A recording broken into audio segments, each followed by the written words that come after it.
Welcome to Hired in IT. Our mission is simple: help you build the skills that employers actually want.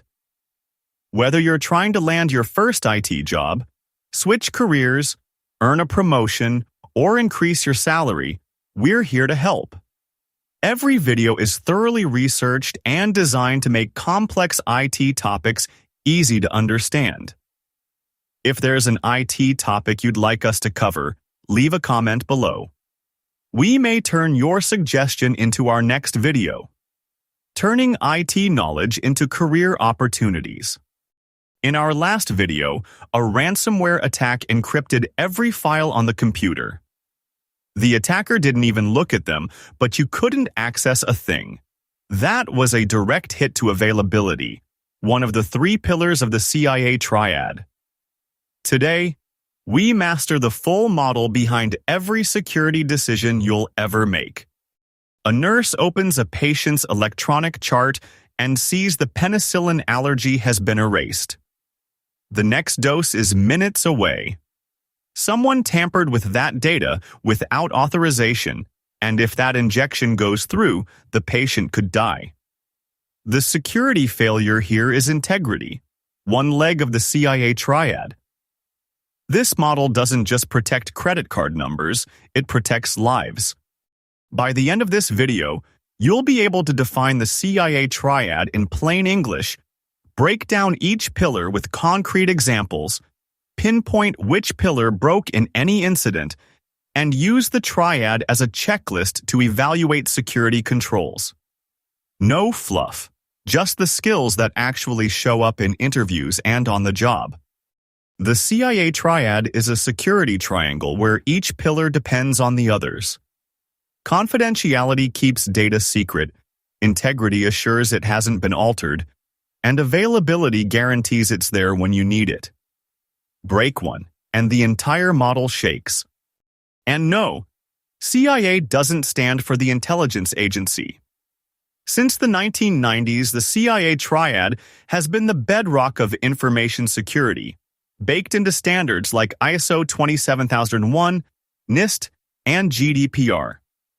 Think of it as a simple, always-ready checklist for evaluating any security setup. Knowing how to think in terms of confidentiality, integrity, and availability is table stakes for these roles. Entry-level information security jobs start between $60,000 and $85,000 a year. After a couple of years, you're pushing $100,000. If you want those numbers, you need to understand this model cold.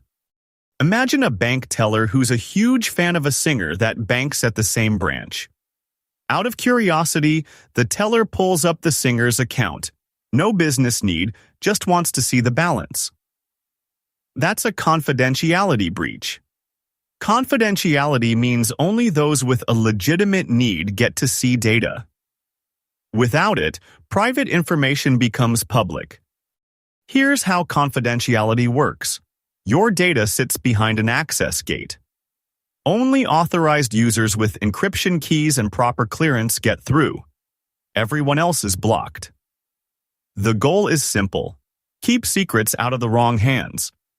From the command line, you can enforce confidentiality with a single command.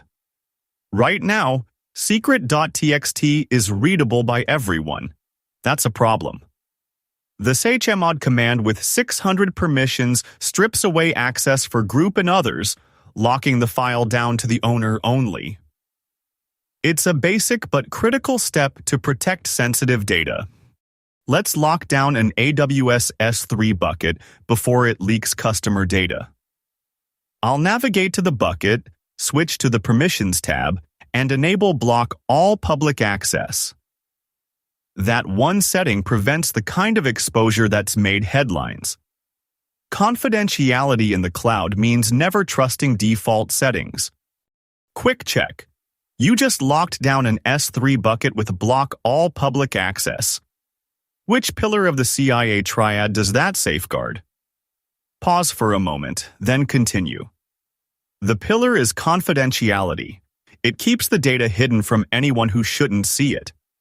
Confidentiality and privacy get treated as synonyms, but they're not the same thing. Confidentiality is a technical control. It decides whether an identity gets to see a piece of data, an encryption key, an access control list, a need-to-know classification. Privacy is a legal and ethical framework. It governs how an organization may collect, use, and share personal data once it already has it, with rules like consent, data minimization, and the right to be forgotten. You can lock a medical record down so tightly that only one nurse can open it.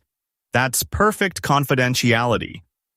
But if that one nurse pulls the record without a legitimate care reason, you've just violated the patient's privacy. Both matter, and in practice you need both. But don't confuse the lock on the door with the rules about what happens inside the room. Let's see if you've got it. A hacker steals a database and posts it online. Which CIA pillar is directly broken? Pause for a second and think. The pillar that was broken is confidentiality. The data was meant to stay secret, and now it's out in the open for anyone to see. If you answered that, nice. You're starting to think like a security analyst. Imagine a financial database that stores stock quantities. An attacker slips in and changes a single digit. 5,000 shares becomes 50,000 shares. The automated trading system trusts the data and executes massive buys and sells at distorted volumes. The loss isn't from a breach. It's from corrupted numbers. That's an integrity failure.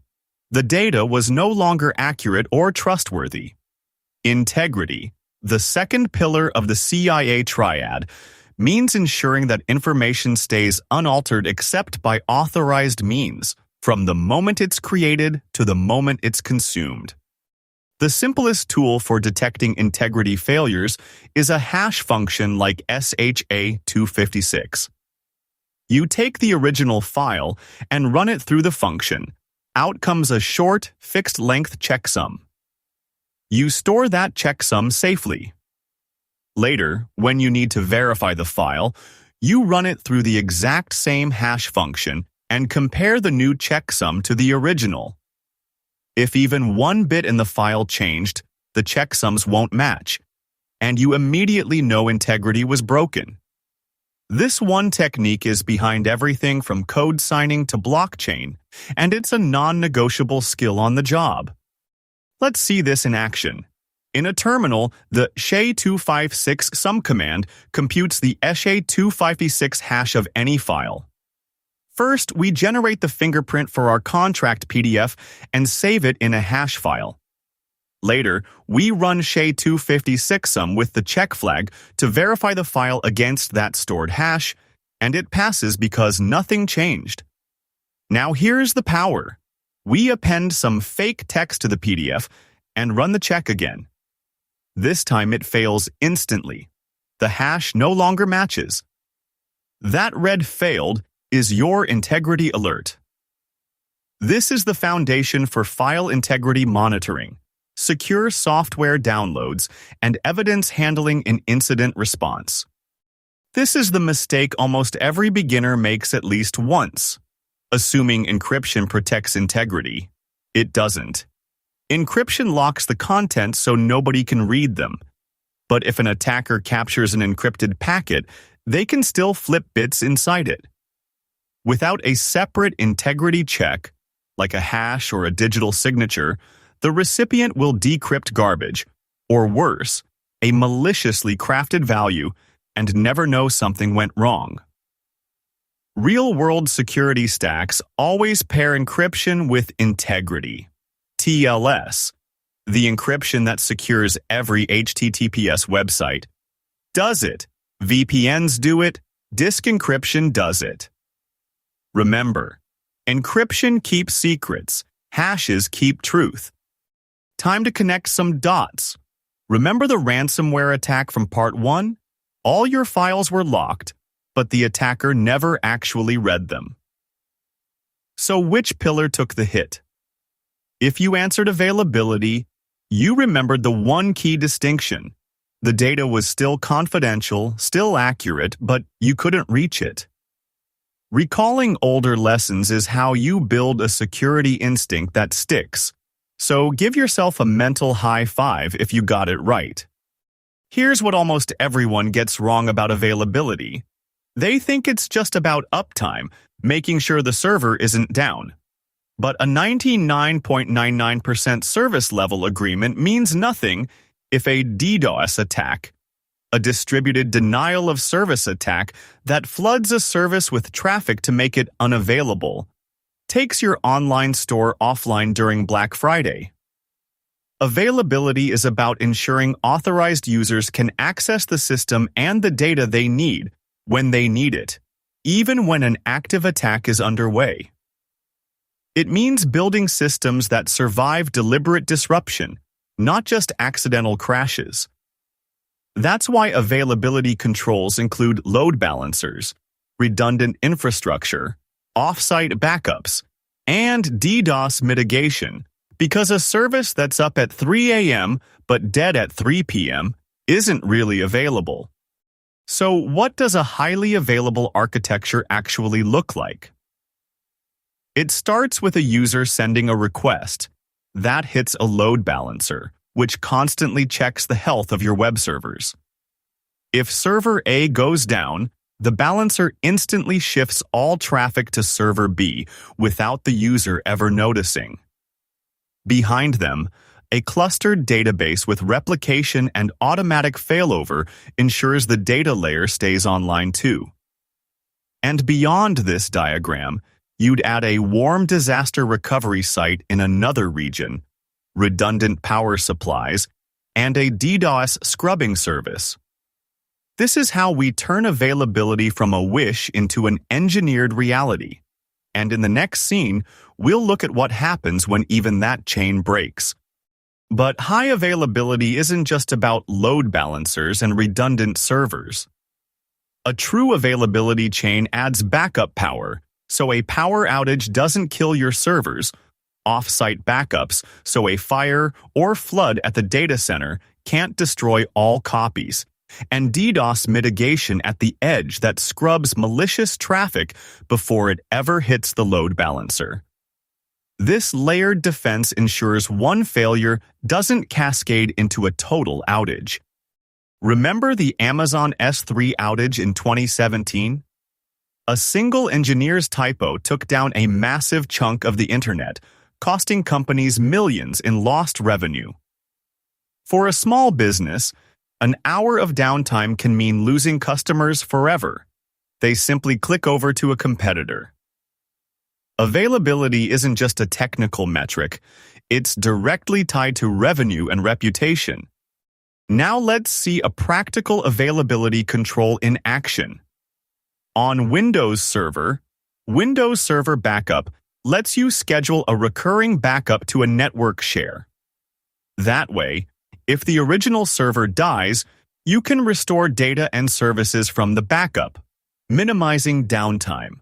This is a no-brainer availability measure. Quick real-world scenario. A hurricane is hours away from your primary data center. Which pillar of the CIA Triad do you need to focus on right now? Here's the trap many beginners fall into. They harden one pillar so much they break the others.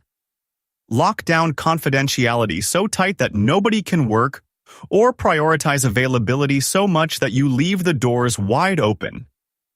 The real skill is balancing all three, a security posture that keeps data safe, trustworthy, and accessible at the same time. A single security control can impact all three pillars at once. Take multi-factor authentication. It strengthens confidentiality by making unauthorized login much harder. It supports integrity by ensuring only verified users can make changes. But it can become an availability threat if the MFA service goes down and nobody can log in. That's why you need a fallback plan. The Triad forces you to think holistically. Inevitably, people ask, which pillar is the most important? It's a trick question. All three are essential. A bank might weight integrity above all. A single wrong digit costs millions. A hospital absolutely must prioritize availability. Seconds of downtime can cost a life. But ignore any pillar for too long and eventually, your security posture collapses. The triad is a three-legged stool. Cut one leg and it falls. Here's everything you walked away with. First, the CIA Triad is not just theory. It's the bedrock of every security decision you'll make in your career. Second, you can now define confidentiality, integrity, and availability with real-world examples, not just dictionary definitions. And third, you can diagnose any breach or evaluate any security tool by asking, which pillar does it protect and which does it risk? That is the security mindset that shows up in every interview and every certification. You've mastered the CIA Triad. In the next video, we tackle the single rule that stops insider threats cold: least privilege. You'll learn how to enforce it in Windows, Linux, and the cloud, and why giving everyone admin rights is the fastest way to get breached. Hit subscribe and turn on notifications so you don't miss it. Stay actionable. Let's do a final check. You're evaluating a new cloud service. Which three components must you verify to satisfy the CIA Triad? Remember, careers aren't built by watching videos. They're built by applying what you learn.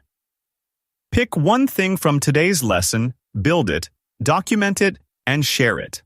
That's how you get hired. Thanks for watching Hired in IT, where we're turning IT knowledge into career opportunities.